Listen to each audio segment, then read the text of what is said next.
100점. 제자들의 못난 다툼.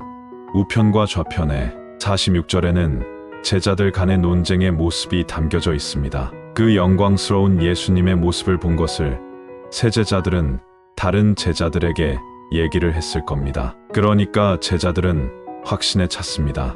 예수님이 예루살렘에 올라가서 그 영광스러운 모습으로 하나님의 나라를 이루시겠구나. 세상의 권세를 하나님의 영광으로 다스릴 것이다. 드디어 메시아이신 예수가 다윗의 왕권을 회복할 것이다. 아마 이런 생각을 가졌을 겁니다. 그러자 그 제자들 간에 이제 누가 더 크냐?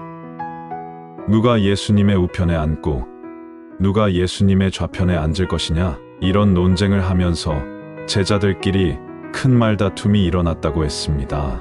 예수님께서 하신 말씀과는 전혀 상관없습니다. 두려워서 묻지 못한 것이기도 하지만 도통 들으려 하지 않기 때문일 겁니다. 허용과 망상에 빠지게 된 것입니다. 참으로 놀랍고 안타까운 일입니다. 예수님의 영광스러운 모습을 본 베드로, 야고보, 요한, 이 수제자들조차 예수님의 깊으신 뜻을 이해하지 못하고 있는 겁니다.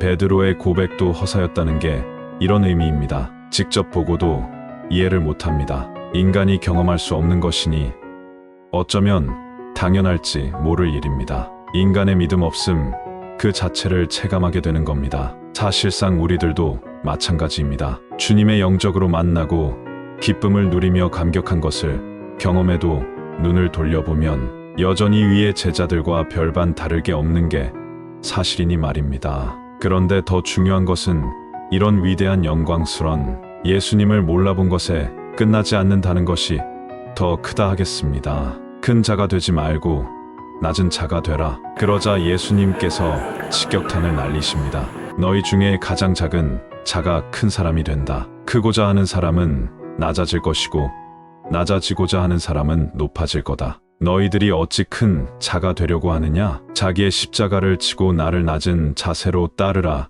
그게 하나님 앞에서는 가장 큰 자다. 라고 말씀을 하시는 겁니다. 그러면서 예수님께서 배척받은 내용도 담겨져 있고, 그리고 연이어서 57절 하반절에는 인자는 머리 둘 곳이 없다. 나를 따르는 사람들이 나에게 등을 돌릴 것이다. 이렇게 말씀하시는 겁니다. 가만 보면 제자들을 이해할 듯합니다. 자신의 모든 것을 버려두고 예수님을 따랐으면 뭔가 이득이 있어야 합니다. 이게 영적인 것든 물질적인 것이든 말입니다. 당시 세례 요한을 따르는 무리들이 있었듯이 예수님을 따르는 겁니다. 그러면 무언가 얻고자 하는 것이 있어야 따릅니다. 귀신을 쫓는 기적을 보든가 오병이어의 기적을 보든가 말입니다. 이런 게 제자들에게 없었다면 왜 다르겠습니까?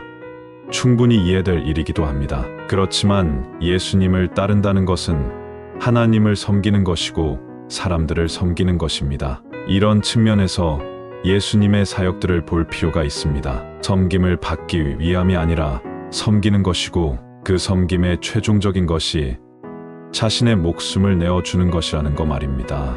그러니 낮아져야 하는 겁니다. 제자들에게도 이것을 요구하시는 겁니다. 자리 싸움이 아니라 그 자리에서 하나님과 세상을 섬기는 것 말입니다. 남에게 칭찬과 영광을 받으려 함이 아니라 낮아지고 섬기는 것 말입니다. 자기 십자가를 지고 나를 따르라. 그러면서 62절에 이렇게 말씀합니다. 예수님을 따르려면 자기가 가지고 있는 모든 근심 걱정, 그런 것들을 다 내려놓아야 한다. 이것을 연이어 말씀하시고 있습니다. 예수님을 따르려면 자기에게 주어진 십자가를 지고 따라야 한다. 그러자 어떤 사람들은 내가 결혼하고 예수님을 따르겠습니다. 이번에 내가 땅 사놓은 게 있는데 그 땅을 잘 마무리를 하고 예수님을 따르겠습니다. 이번에 집에 소가 새끼를 낳는데 그 새끼 낳는 거 보고 예수님을 따르겠습니다. 이렇게 세상 사람들이 예수님을 따른다고 할 때 이런저런 핑계들을 늘어놓고 있는 것을 볼 수 있습니다. 한편으로 보면 그들이 대는 핑계들은 어떻게 보면 정당화할 수 있는 거고 이 세상을 살아가는 데 있어서 당연히 갖추어져야 할 일이긴 합니다. 그런데 예수님께서는 단호하게 말씀하시고 있는 겁니다. 자기의 십자가를 지고 나를 따라라. 내가 하나님의 붙들린 바 되어져서 예루살렘에 올라가서 사람들의 저주를 받고 불의한 심판에 의해서 십자가에서 달리고 죽을 것이다. 그리고 피를 흘릴 것이다. 장사 지낸 바 되었다가 다시 살아나서 하나님의 의로움을 드러낼 것이다. 이것이 하나님이 나에게 부여해 주신 하나님의 뜻이다. 내가 이것을 완벽하게 하나님 앞에 순종할 것이다. 그러니 너희도 너희에게 주어진 자신의 십자가를 지고 나를 따르라. 뒤돌아보지 말고 나를 따르라. 하나님의 영광이 너희와 함께 할 것이다. 이렇게 여러 가지의 말씀으로 제자들을 가르치시며 훈계하시며 확신시켜 주시고 있습니다. 그럼에도 불구하고 제자들은 예수님이 십자가에 달리셨을 때 요한과 모친 마리아만 있었고 다 흩어졌습니다. 주님은 살아계신 하나님의 아들이십니다. 이렇게 말했던 제자들조차도 예수님이 당하신 그 참혹한 죽음의 현장에서는 자신의 목숨을 연명하기 위해서 적정거리를 두고 멀찌감치 떨어져 있는 그 모습을 보게 됩니다. 그것이 우리 삶의 생애 현장인 겁니다. 본심은 그렇지 않을지라도 그런 연약한 믿음이 있는 겁니다. 인천 송도역 남인천 농협 앞 배짜마 카페에서 이종화였습니다.